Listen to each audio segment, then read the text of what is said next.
Assalamualaikum dan salam sejahtera. Saya Cikgu Nur Ashikin binti Sarakawi, Kaunselor Pendidikan Daerah dari Pejabat Pendidikan Daerah Sibu. Hari ini saya nak cerita tentang satu lagi tajuk hashtag 3A kita, iaitu kebimbangan ataupun anxiety.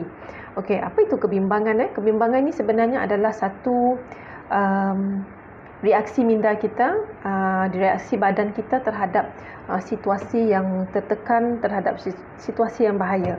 Jadi kita akan mula rasa bimbang. Okey, bimbang ini ataupun anxiety, dia adalah sebenarnya satu istilah yang umum lah. Istilah umum yang melibatkan perasaan cemas, takut, khawatir, bimbang. Inilah yang dimaksudkan dengan kebimbangan, iaitu satu perasaan resah yang gelisah. Jadi tahap kegelisahan tertentu yang kita alami itu sebenarnya menolong kita untuk tetap waspada dan peka dengan apa yang berlaku dalam hidup kita. Baik, seseorang yang mengalami kebimbangan pada tahap yang tidak normal, dia boleh menyebabkan individu tersebut untuk mengalami disorder ataupun mengalami anxiety disorder. Anxiety disorder ini adalah satu istilah yang umum lah. So di bawah anxiety disorder, dia ada beberapa disorder yang berkaitan. Contohnya yang kita selalu dengar, yang agak common adalah panic disorder. Panic disorder ni, kalau kita tengok perkataan panic ini adalah bila kita berada dalam keadaan nafas kita laju, nafas kita tidak tentu, jantung kita berdegup kencang, dan kita berpeluh. So itu adalah situasi panik. Panic disorder pula ialah panic disorder ini adalah satu penyakit lah. Panic disorder ini apabila ciri-ciri yang saya sebut tadi, macam berpeluh, jantung berdegup kencang, nafas tak tentu, nafas jadi pendek.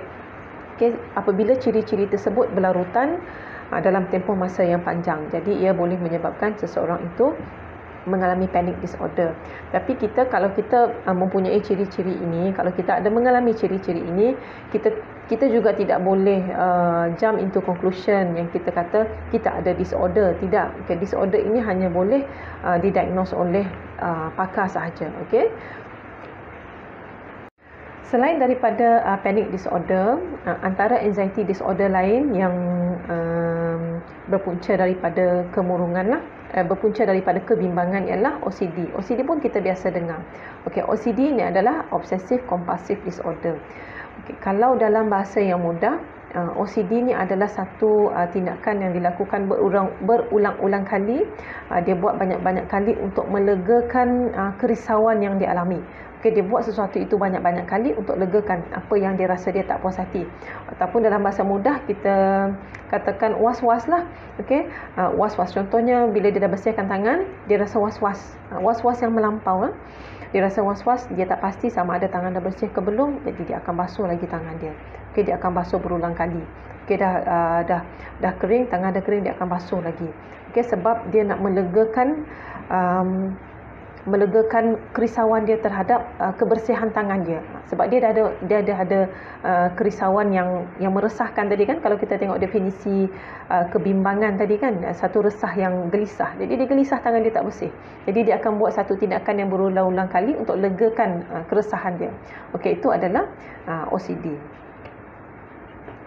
Baik, bagaimana kebimbangan boleh berlaku? Ataupun kita tengok apa dia punca kebimbangan ini. Yang pertama adalah comorbidity. Maksudnya adalah kehadiran lebih daripada satu gangguan pada orang yang sama. Keadaan lain merangkumi penyakit fizikal seperti diabetes, penyakit kardiovaskular, darah, penyakit berjangkit dan demensia. Jadi gangguan mental yang cenderung menunjukkan comorbidity juga merangkumi gangguan makan, gangguan kegelisahan dan penyalahgunaan dadah. Punca yang kedua adalah genetik. Ini merupakan salah satu faktor kepada kebimbangan. Faktor risiko yang diwarisi daripada keturunan. Ianya berisiko dalam semua jenis kebimbangan. Seterusnya adalah punca yang seterusnya adalah persekitaran. Mungkin pada masa silam dia pernah melalui ataupun pernah pengalaman hidup dia dengan peristiwa-peristiwa yang menekan. Contohnya penderaan kanak-kanak, ataupun penderaan seksual, fizikal atau emosi, atau kehilangan perpisahan ibu bapa. Dan ini boleh meningkatkan risiko mengalami kebimbangan di kemudian hari. Begitu juga dengan kalau kita tengok sekarang kan, orang bebas Siapa sahaja bebas untuk share apa sahaja di media sosial, share di Facebook, share di Instagram dan sebagainya. Semua orang bebas untuk share. Tetapi untuk sesetengah individu, mungkin individu ini dia mempunyai keyakinan diri yang rendah. Jadi apabila dia melihat kawan-kawan dia share, mungkin dia post gambar sedang bercuti, makan di restoran yang mewah, kegembiraan bersama anak-anak, bersama suami, bersama isteri. Jadi ini menjadi satu perkara yang membuatkan dia bimbang. Mungkin kebetulan individu itu individu yang belum berkahwin mungkin, mungkin belum berkahwin. Bila dia melihat gambar-gambar tersebut, dia akan merasakan bimbang apa yang akan jadi dengan dia di kemudian hari. Sekarang pun dia belum mendirikan rumah tangga. Ini contohlah. Mungkin dia tengok, mungkin ada sesetengah individu yang belum lagi dikurniakan, bukan tidak ada anak, dia belum dikurniakan rezeki anak. So dia mungkin mula risau apabila dia tengok post-post sebegitu, dia tengok kawan-kawan share tentang anak-anak kan. So untuk sesetengah individu yang mempunyai keyakinan diri yang rendah, maka perkara ini adalah sangat sensitif untuk mereka.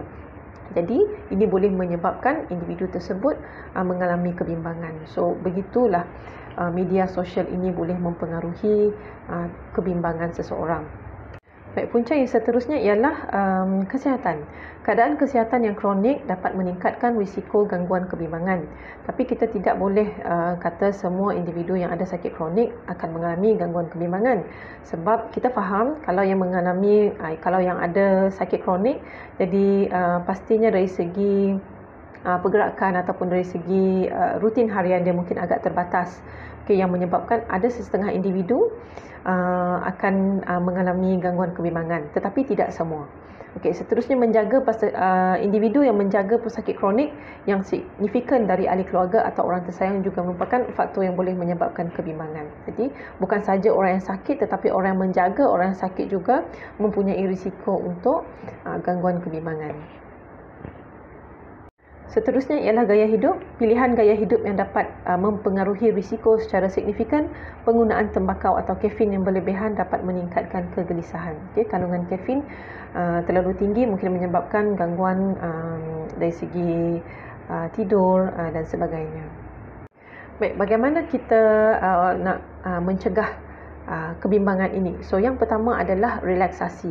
Kita biasa dengar tentang relaksasi. Banyak teknik-teknik relaksasi yang diajar. Antaranya yang paling common, yang paling biasa, yang paling disebut-sebutlah dalam mana-mana perbincangan tentang teknik relaksasi ialah teknik deep breathing. Kita selalu dengar kan, tapi sejauh mana kita boleh mengamalkan deep breathing itu supaya teknik itu boleh mencegah kerisauan yang kita alami, mencegah anxiety yang kita alami. Yang pertama tadi teknik relaksasi.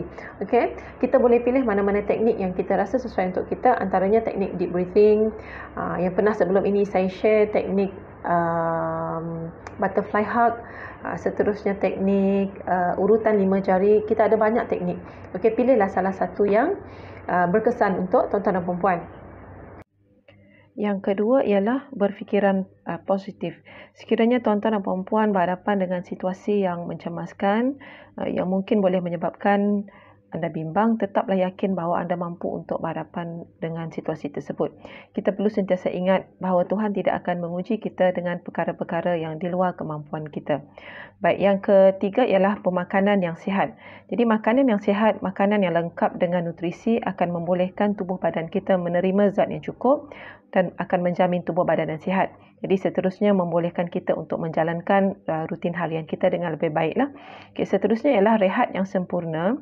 Pastikan tuan-tuan dan puan-puan mengurus masa dengan baik bagi menjamin kita kata work-life balance. Rehat yang sempurna bermaksud kita rehat sepenuhnya. Rehat fizikal, rehat minda.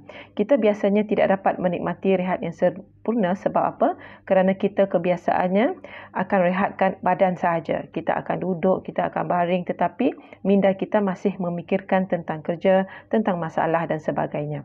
Jadi yang seterusnya ialah bersenam ataupun bersukan yang sudah pastinya akan membantu badan kita untuk lebih cergas.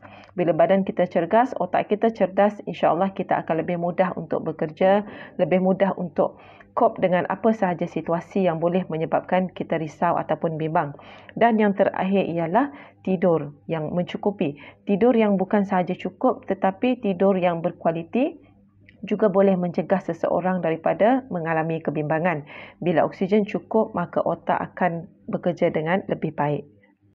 Baik tuan-tuan dan puan-puan, semoga apa yang saya kongsikan sebentar tadi sedikit sebanyak dapat memberi gambaran kepada tuan-tuan dan puan-puan berkaitan apa itu kebimbangan, bagaimana untuk mengatasi kebimbangan, apa dia punca-punca kebimbangan, dan diharap kita semua mampu untuk mengatasi kebimbangan yang kita alami, dan sehingga kita berjumpa lagi. Assalamualaikum.